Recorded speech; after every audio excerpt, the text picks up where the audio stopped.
अस्सलाम वालेकुम ख़वातीन हज़रात, क्या हाल है। मेरा नाम अब्दुल बासित है और आज जिस गाड़ी की मैं बात करने जा रहा हूँ ये वो गाड़ी है। जब ये लॉन्च हुई थी तो मुझे इस गाड़ी से बहुत ज़्यादा एक्सपेक्टेशंस थी। ऐसा नहीं है कि ये गाड़ी कोई बहुत बुरी गाड़ी है। द थिंग इज़ कि ये गाड़ी जो है पाकिस्तानी मार्केट में इतना ज़्यादा चल नहीं सकी जितना इसको चलना चाहिए था।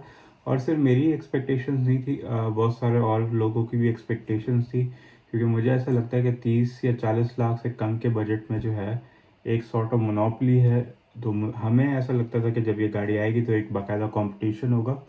जिस तरीके से आप एक तरीके से देख सकते हैं कि तकरीबन 70-80 लाख से ऊपर वाली जितनी भी गाड़ियां हैं, ड्यू टू चाइनीज़, मैं कहूँगा जितने भी मैन्युफैक्चरर्स एंटर हुए हैं पाकिस्तान में, उसकी वजह से एक बहुत बड़ा कंपटीशन आया है मार्केट में। तो मेरे ख्याल से अगर यही कंपटीशन उस लेवल का जो है, अगर कम प्राइस और बजट के अंदर आ जाए तो बहुत ज़्यादा मेरे ख्याल से कंज्यूमर को जो है, जो आप और मुझ जैसे लोग हैं, उनको बड़ा फ़ायदा होगा। खैर, गाड़ी की बात करते चलते हैं। तो मैं आज जिस गाड़ी के बारे में बात करने जा रहा हूँ वो किया पिकांटो। ठीक है, किया पिकांटो जो है तकरीबन मेरे ख्याल से आज से इसको आए हुए तकरीबन 7 साल हो गए, 7-8 साल हो गए मुझे ऐसा लगता है। और सिर्फ यही नहीं, मैं अभी देख रहा था कि ग्लोबली जो है इस गाड़ी का जो है नया वेरिएंट भी आ चुका है इस मुल्क, ठीक है, यूके के अंदर और बहुत सारी जगहों पे। बट चलें, अब इस गाड़ी की बात करते चलते हैं एक्सटीरियर से। अगेन, एक्सटीरियर मेरे ख्याल से अब आउटडेटेड हो चुका है। किया को चाहिए कि एक जो है इसका जो नया वेरिएंट है या इसका जो नया शेप है उसको पाकिस्तान में लॉन्च कर दिया जाए। हो सकता है कि शायद वो जो नया मॉडल हो उसके अंदर जो नई टेक्नोलॉजी हो उसकी वजह से ये शायद ज़्यादा अच्छा परफॉर्म कर ले। ठीक है, बट स्टिल अगर हम पुराने वेरिएंट की बात करते चलें, जो पुराना शेप है, अगेन दिखने में ठीक है, बुरा नहीं है। आप देख रहे हैं कि इस मार्केट के प्राइस ब्रैकेट के अंदर जो है जितनी भी और कंपेटिटर्स हैं, जितनी भी और गाड़ियाँ, तो वो भी पुराने शेप की ही हैं। ठीक है, जैसे सुजुकी कल्टस हो गई या यहाँ तक के सुजुकी एल्टो हो गई, उनका शेप भी पुराना है। ग्लोबली उनके भी नए शेप आ चुके हैं। खैर, बात करते चलते हैं। अब मैं इनकी वेबसाइट पे देख रहा था कि बहुत सारे ऐसे यूटिलिटी फीचर्स हैं जिनको उन्होंने फीचर्स करके कहा है। तो मैं आपको बताऊंगा कि अब इनको मेरे ख्याल से हमने पाकिस्तानी मार्केट में इस कदर फीचर्स देख लिए हैं कि इनको अब फीचर कहना जो है, मैं ये समझता हूँ कि वो सही नहीं होगा। इनको अब यूटिलिटी बोलेंगे। जैसे इन्होंने मेंशन किया हुआ है कि जी हेडलैम्प्स भी आते हैं, मल्टी फोकस रिफ्लेक्टर हेडलैम्प्स हो गए। ये मुझे लगता है अब ये जैसे एक और टाइगर नोज ग्रिल हो गई, ठीक है, ये व्हील कप्स हो गए, ये अब यूटिलिटीज़ हैं। ठीक है, हाँ, फीचर्स की आप बात करना चाहें, electrical adjustable heated side mirrors, ये एक फीचर है जो कि काम आ सकते हैं अक्सर सर्दियों के मौसम में जब फॉग वगैरह बहुत ज़्यादा होती है। ठीक है, डे टाइम रनिंग लैंप्स हैं। ठीक है, ये भी एक फ़ीचर है जो कि अक्सर फॉग के अंदर बहुत ज़्यादा काम आ सकता है। आप रात में ट्रैवल कर रहे हैं, बहुत ज़्यादा काम आ सकता है। बट येट, ठीक है, फिर बहुत सारी ऐसे चीज़ें जैसे body colour outside door handles, अब ये कोई फीचर नहीं, ये बस एक एस्थेटिक को बेहतर बनाने के लिए जो है, मेरे ख्याल से आप समझ सकते हैं कि ये एक यूटिलिटी है। ठीक है, वैसे अब माइक्रो टाइप एंटेना, अगेन ठीक है, हाँ, रियर वाइपर मुझे लगता है कि आज भी एक सॉर्ट ऑफ फीचर समझा जा सकता है। हालांकि बहुत सारी ऐसी जापानीज़ गाड़ियाँ जो कि 1998 से आ रही हैं, जैसे टोयोटा विट्स हो गई, उसके अंदर रियर वाइपर आता था। ठीक है, आई एम नॉट सेइंग कि नहीं आना चाहिए, आ रहा है, अच्छी बात है। ठीक है, but again it can not be considered a feature any more. ठीक है, एक्सटीरियर मुझे ऐसा लगता है कि इस गाड़ी का जो है स्लाइटली आउटडेटेड है, बट अगेन फेयरली एक्सेप्टेबल। ठीक है, अब हम बात करते चलते हैं इसके इंटीरियर की। भी मुझे ऐसा लगता है सही है, पाकिस्तानी मार्केट के हिसाब से जिस प्राइस ब्रैकेट के अंदर ये गाड़ी आ रही है मुनासिब है, एक्सेप्टेबल है।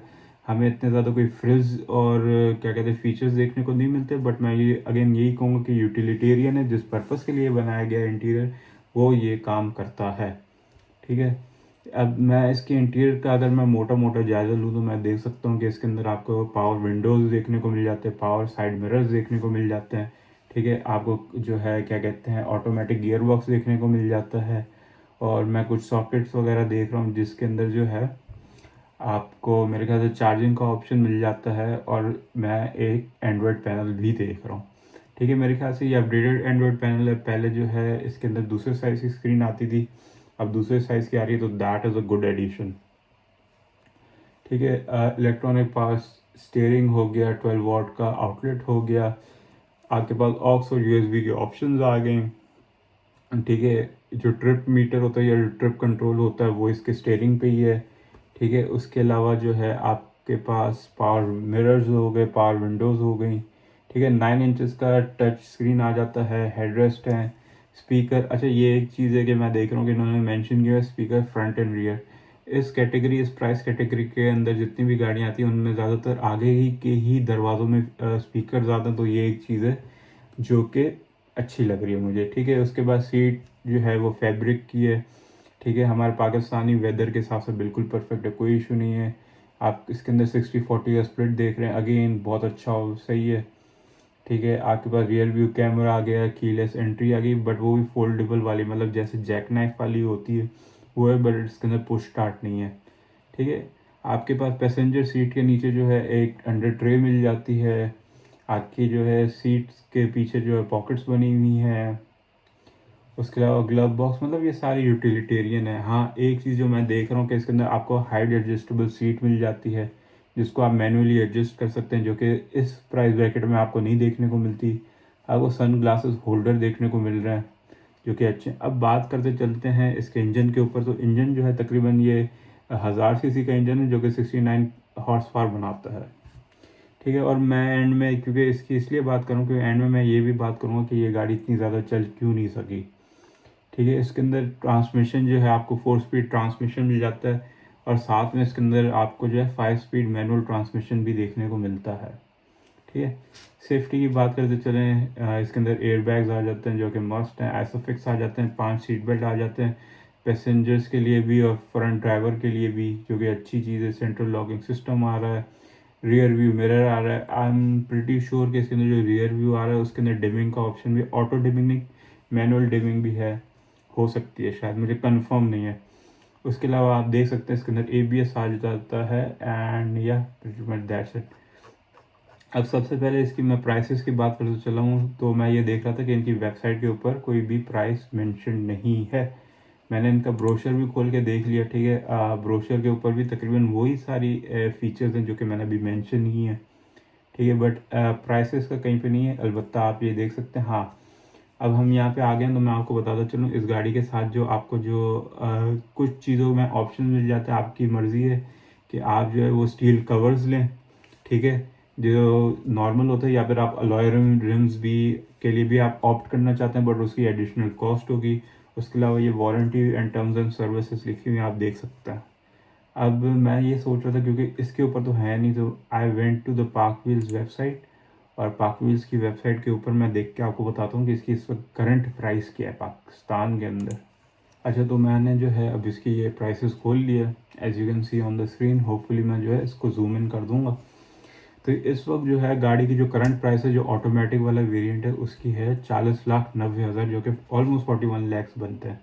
अब मसला ये है कि इस गाड़ी की जो प्राइस है मुझे ऐसा लगता है थोड़ी सी हाई है, क्योंकि इस प्राइस के अंदर जो है आपको, अगर आप थोड़े और पैसे ऊपर डाल लेंगे तो आपको सुजुकी स्विफ्ट भी देखने को मिल जाएगी, ठीक है। और सिर्फ सुजुकी स्विफ्ट ही नहीं, मेरे ख्याल से जो सुजुकी स्विफ्ट का जो मैनुअल वेरिएंट है वो भी तकरीबन इसी प्राइस से ऊपर नीचे, और अगर आप जो GL CVT लेना चाहते हैं वो भी मेरे ख्याल से ज़्यादा कोई डिफरेंस नहीं है, वो भी इतने थोड़ा सा महंगा है इससे, ठीक है। But again that makes it a far better option then buying a Kia Picanto, क्योंकि वो गाड़ी भी बड़ी है, उसके अंदर इंजन साइज़ भी बड़ा आ जाता है, ठीक है। तो ये 4-5 चीज़ें हैं। अब बात करते चलते हैं कि ये गाड़ी बिकी क्यों नहीं, जो कि मेरे ख्याल से जो इस गाड़ी का सबसे बड़ा मसला है। अच्छा, इस गाड़ी को जब लॉन्च किया गया था पाकिस्तान में, तो अगेन ये जिस प्राइस ब्रैकेट के अंदर आई थी, अगेन उस वक्त तो प्राइस ब्रैकेट बहुत अच्छा था, बट ये आपको समझने की ज़रूरत है कि ये एक इकॉनमी सेक्टर की ये गाड़ी है, और इस गाड़ी का मेन पर्पज़ ये था कि ये आपको एक अफोर्डेबल जो है तरीके से journey from point A to point B लेकर जा सके। बट इस गाड़ी का सबसे बड़ा कैवियाट ये था कि इस गाड़ी की फ्यूल एवरेज अच्छी नहीं थी। हो सकता है, again I haven't tested my self, मैं जो हूँ सिर्फ लोगों की देखी दिखाई में आपको ये बता रहा हूँ, जो कि मैंने भी सुना ही है, मैंने कभी टेस्ट नहीं किया, बट सुनने में ये आया कि इस गाड़ी की फ्यूल एवरेज बहुत बुरी है, ठीक है। जब भी कोई भी इंसान गाड़ी ले रहा होता है तो उसका सबसे बड़ा और प्राइमरी यूँ समझ लें कि डिसीजन यही होता है कि उसको एक ऐसी गाड़ी चाहिए जो कि फ्यूल पे हल्की, उसको एक बहुत अच्छी फ्यूल एवरेज दे सके। जहाँ तक क्वालिटी की बात है, दिस कार ठीक है, surpasses any other it's competitors, उसका तो मतलब सवाल ही नहीं उठता। क्वालिटी के हिसाब से ये गाड़ी बहुत अच्छी है, उनसे भारी भी है। ये गाड़ी सिर्फ और सिर्फ फ्यूल एवरेज में मार खा जाती है। ठीक है, आपको ये समझने की ज़रूरत है कि जिस सेक्टर में ये गाड़ी है, ठीक है, उन लोगों के लिए जो है मे बी फीचर्स इतने ज़्यादा मायने नहीं रखते। ठीक है, शायद क्वालिटी इतनी ज़्यादा मायने नहीं रखती, बट उनके लिए जो है फ्यूल एवरेज बहुत ज़्यादा मायने रखती है, क्योंकि वो एक ऐसी चीज़ है जो कि उनको डे बाय डे जो है उनको उस चीज़ को टैकल भी करना है। ठीक है, hopefully this you understand that. ठीक है, and pretty much that's it. Hopefully you like the video. ठीक है, लाइक एंड सब्सक्राइब कर देना। Thank you so much for watching and Allah हाफिज़।